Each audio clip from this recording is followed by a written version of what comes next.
Boa tarde, meus amados e abençoados do Senhor. Eu saúdo a todos os grupos de orações dessa tarde com a paz do Senhor Jesus. Sopra o Espírito Santo sobre este lugar, sobre essa cidade onde eu estou morando em Alegre. Sopra o Espírito Santo sobre todo esse planeta Terra. E levanta mais rachadores de lenha, remanescentes, missionários, profetas, pessoas, meu Pai, que possam adorar a Ti em espírito e em verdade.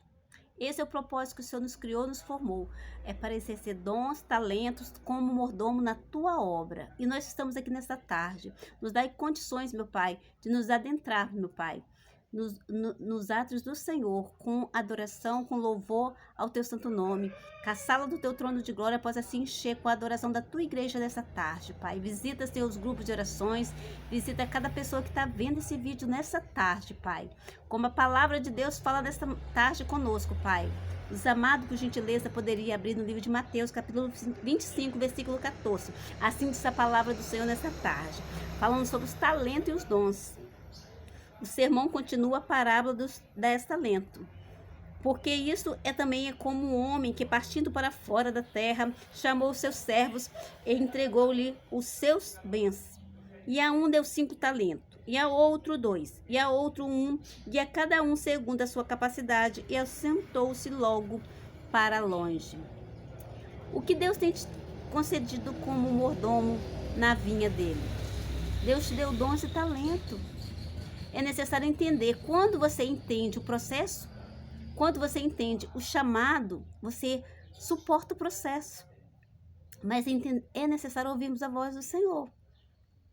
O Senhor deu 5 talentos a um homem para que pudesse exercer como trabalhador na vinha. Ele conseguiu mais 5. O outro deu 2, ele conseguiu mais 2. Mas aquele que o Senhor deu um talento, o que ele fez com aquele talento? Ele pegou aquele talento, aquele dom e enterrou. Jesus vai perguntar para mim e para você nessa tarde: cadê os dons que eu te dei como trabalhador, como mordomo na minha obra? Os dons, os talentos não são nossos. É Ele que capacita dessas nossas mãos para a guerra. Mas Deus quer falar conosco. É necessário ouvirmos a voz dEle para entender qual o propósito que Ele nos criou, nos formou para poder exercer esses talentos. Porque Deus não quer chamar a igreja de negligente, mas Ele quer chamar a igreja de servos valorosos, como o Senhor chamou Gideão no passado. Gideão estava malhando trigo num lugar improvável.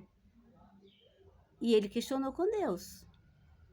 E o Senhor mandou um anjo e chamou ele de varão valoroso. Você tem valor, meu amado. Deus te deu dons e talento. Não é tempo de baixar a guarda. Mas é necessário ouvirmos a voz do Senhor. E Deus me deu experiência aqui onde eu estou, no lugar onde eu estou morando. Deus usou uma criança para falar comigo, que de uma simples semente nasce uma árvore muito grande. E quando eu fui para a igreja, o irmão entregou essa palavra. Aí Deus começou a falar comigo. Eu te dei dom, eu te dei chamado, e não é tempo de você parar. Porque muitas vezes você acha que está fazendo algo na igreja, mas Deus te confiou 5 talentos, não foi um só talento. Escuta a voz do Senhor, porque Deus está falando com você nessa tarde. Você sabe para que Deus te criou, te formou, qual o propósito da sua existência aí nesse lugar. Para que multidões, muitas vidas possam ser alcançadas através do seu testemunho. Deus usou uma criança aqui, passou em frente à casa onde eu estou morando e falou comigo que de uma simples semente nasce uma árvore muito grande. Ela me deu esse recado e ali foi uma chave no mundo espiritual. E quando eu fui para a igreja, o irmão pregou sobre os dons e os talentos. E ali Deus começou a ministrar o meu coração. E nessa tarde Deus está ministrando o seu coração. Você sabe para que Deus te criou e te formou? Quais os dons, os talentos que Ele te confiou como trabalhador na vinha dEle?